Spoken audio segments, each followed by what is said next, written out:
বেডি মানুষের ঘরের ভিতর কি আর কাজ, ভাত দুটো রান্না করবে আর তরকারি দুটো রান্না করবে, আর সারাদিন তো ঘরের ভিতরে শুয়ে বসেই কাটাবে এরা। অধিকাংশ পুরুষেরই ধারণা থাকে ঠিক এমনটা। মহিলা মানুষের রান্না বাড়া ছাড়া আর কোনো কাজ থাকে না ঘরে।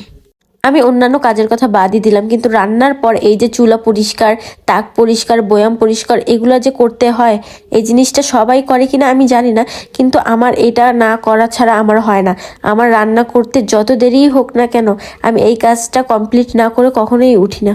রেগুলার তো গ্যাসের চুলা পরিষ্কার করতেই হয়, কিন্তু 2 দিন পর পর এই যে বয়ামগুলো পরিষ্কার করতে হয়, দেওয়ালগুলো পরিষ্কার করতে হয়, এর পিছনেও কিন্তু অনেকটা সময় চলে যায়। যারা আমার মতো এই কাজগুলো করে তারা কিন্তু ভালোভাবেই জানে কতটা সময় দিতে হয় এর পিছনে। তাছাড়া তো অন্যান্য কাজ রয়েছে, ঘর ঝাড়ু দেওয়া, মোছা। অনেক বাসাতেই দেখা যায় যে রেগুলারলি ঘর মুছা হয় না, বা একদিন পর পর মুছে, আর শীতের সময় 2-3 দিন পর পর মুছে। কিন্তু যতই শীত থাকুক না কেন, আমার বাসায় কখনো আমি একদিন পর পর ঘর মুছি নাই। আসলে ঘর দুয়ার যদি পরিষ্কার পরিচ্ছন্ন না থাকে তাহলে নিজের কাছেও শান্তি লাগে না।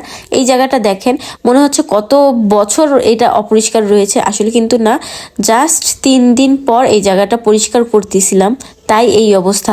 তাহলে ভাবুন, যারা হচ্ছে 15 দিন বা 1 সপ্তাহ, মাসের পর মাস এই জায়গাগুলো পরিষ্কার করে না, তাহলে কি অবস্থাটা না হয়। যদিও এই কাজগুলো আমি আগের মতো করতে পারি না, যেহেতু আমি রান্না বাড়া করি না, তাই সবসময় রান্নাঘরে আসাও হয় না। আমার শাশুড়ি আম্মু একাই সব করে, উনি এগুলো করে এখন। আর আমি যখন সুযোগ পাই তখনই আমি চলে আসি এগুলো পরিষ্কারের জন্য। আমার কাছে একদমই অগোছালো বা অপরিষ্কার একদমই পছন্দ করি না আমি।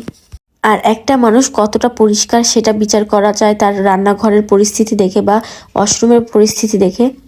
যে তার রান্নাঘরকে এত সুন্দরভাবে পরিপাটি করে রাখে, তাহলে সে তার বেডরুম কতটা পরিপাটি রাখে সেটা চিন্তা করুন।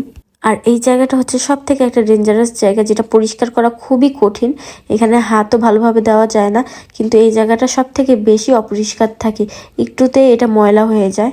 আর আমাদের পানিতে প্রচুর পরিমাণে আয়রন থাকার কারণে ঘন ঘন হচ্ছে দাগ বসে যায়, ময়লা মনে হয় যে ময়লা, এটা যতই পরিষ্কার করা হয় না কেন, সকালে পরিষ্কার করলে হচ্ছে দুপুরে আবার এই জায়গাটা দাগ দাগ হয়ে যায়। এই কারণে হচ্ছে প্রতি বেলায় বেলায় হচ্ছে এই বেসিনটা হচ্ছে পরিষ্কার করা লাগে আর কি।